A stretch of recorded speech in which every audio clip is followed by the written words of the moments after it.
By now, I am sure we are all familiar with the concept of doxing. If you somehow are not, here is the basic idea. Doxing is the publishing of personal, usually private information about a person or group of people with the intent to generate action of some kind against that person or group of people. Generally speaking, I see doxing as a lowbrow and disgusting, yet somehow effective tactic. After last year's rally in Charlottesville, dozens of people were doxed just for attending a political rally, with many of them losing their jobs. For some, the pressure that came with it ultimately proved to be too much, as was the case with Andrew Dodson. Andrew was a highly intelligent and capable young man, and a very successful engineer, credited with multiple technology patents. He was, by all accounts, a fairly normal guy, and didn't display any racial hatred or animus of any kind.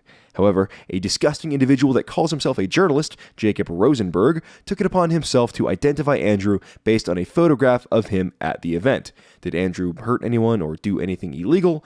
No. Was he a public figure or someone trying to become famous through content creation or activism? No, he was just a regular guy at a rally to defend Confederate monuments.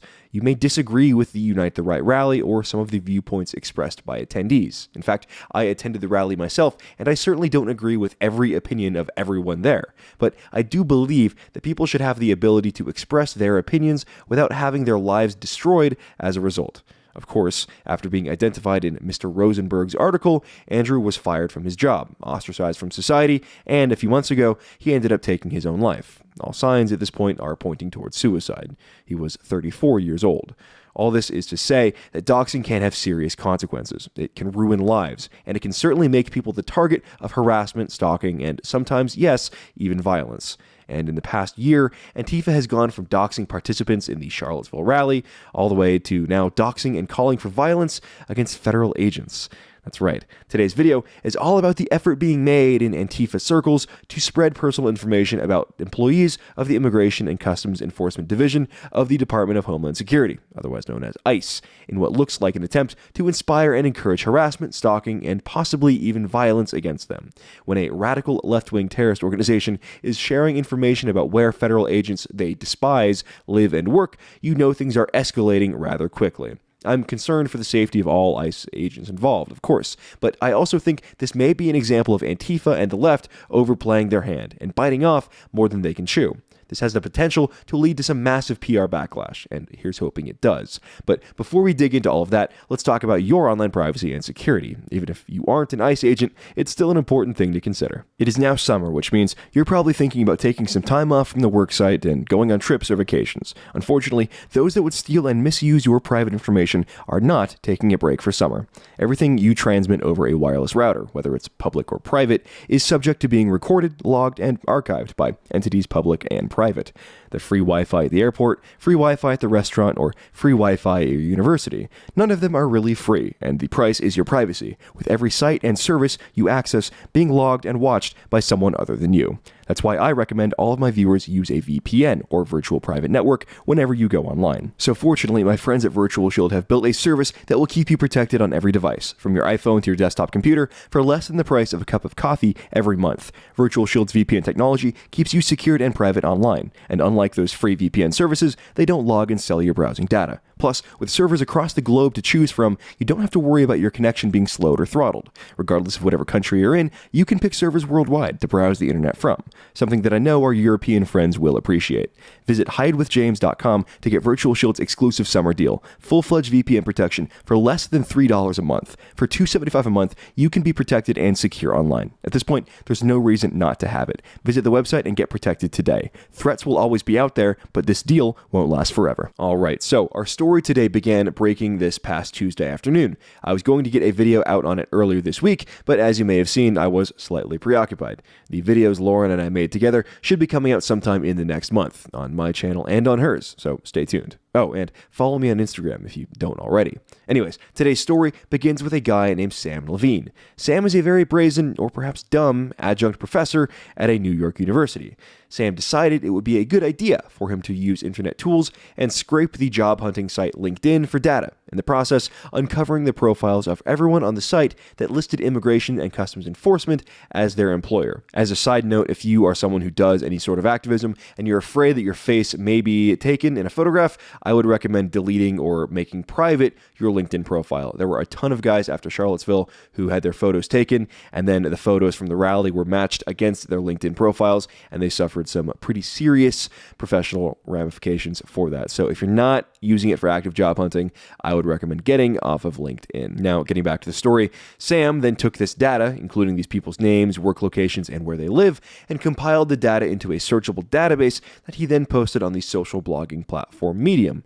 Now, of course, spreading personal information about federal agents to a group like Antifa, which has been described in government documents as a terrorist organization, is probably not something the lawyers at Medium are exactly comfortable with. That little legal concept of liability.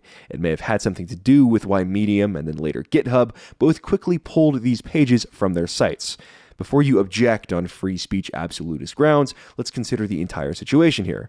This page wasn't an argument, it wasn't a statement of opinion, it wasn't a proposed policy or criticism thereof. It was a database of federal employees' names, locations, and other identifiable information being spread and distributed for the express purpose of inciting harassment. Now, and again, these people are federal agents and employees. If anything were to happen to one of these employees and these companies refused to take down this database, legal heads would roll. Any competent lawyer would be able to argue that the companies enabled and helped facilitate whatever malicious action took place, thus making them partially liable. In fact, there is existing U.S. code law that makes it illegal to spread, quote, restricted information about federal agents or their families, and violation of that law is punishable by 5 years in prison. Restricted information, as defined by the law, includes social security numbers, home addresses, home phone numbers, mobile phone numbers, personal emails, or home fax numbers. So, for the Antifa that I know watch and mass report my videos, before you get cute and take to Twitter to start doxing individual ICE agents serving their country, ask yourself this. Is it worth 5 years in the big house? Because that's what doxing a federal agent with the intent to incite harassment could get you. And in even worse news for Antifa, this statute includes the families of federal agents too. So, Peter Fonda, I hope you're ready to move from the 90210 to cell block A. A few days ago, the disgusting and vulgar old boomer actor, in between tweeting disturbing fan fiction about the sexual abuse of Barron Trump and engaging in some high-level women respecting, he tweeted the following, quote, "We should hack this system, get the addresses of the ICE agents, the CBP agents, and surround their homes in protest. We should find out what schools their children go to and surround the schools in protest." End quote.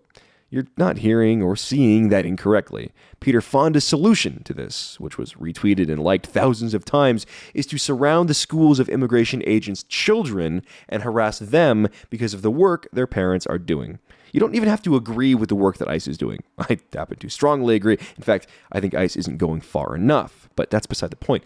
You don't even have to agree with their mission to see this as an absolutely sick, nonsensical way of dealing with the supposed problem.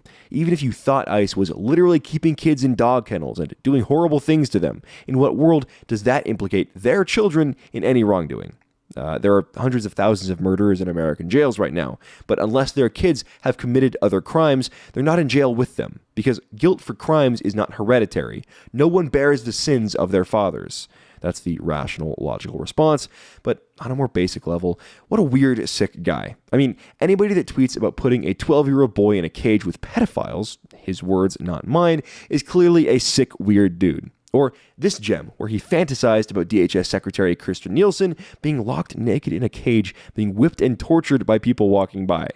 What is wrong with these people? What is wrong with today's leftists? Well, Trump derangement syndrome has infected these people at such a root level that they've completely abandoned any semblance of decency and basic interpersonal skills. They don't realize how weird and obsessive and just disturbed they look. While the entire American left has been up in arms over Corey Lewandowski saying womp womp to mock a likely fake sob story being told by some leftist media personality, the silence on Peter Fonda's fantasization of whipping naked women and sexually abusing children has been deafening.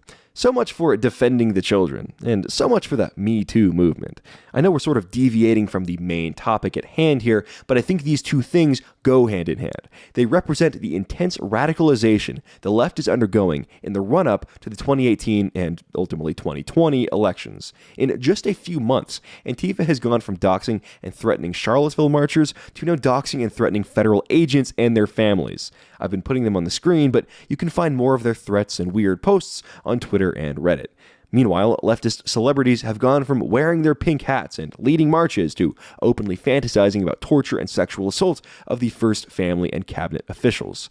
These people are off their reservation, and their foot is still on the gas pedal. And while I, and certainly most of my audience here, see it as morally disgusting and reprehensible, it politically plays right into Trump's hands. If you're an undecided voter, are you going to want to hand over the reins of government to federal agent harassing, police hating, white person attacking, child threatening, torture fantasizing radicals? Or are you going to give another shot to the guy that has presided over one of the best economies in recent memory, is saying the right things about immigration and defending our country, and stands by military and law enforcement?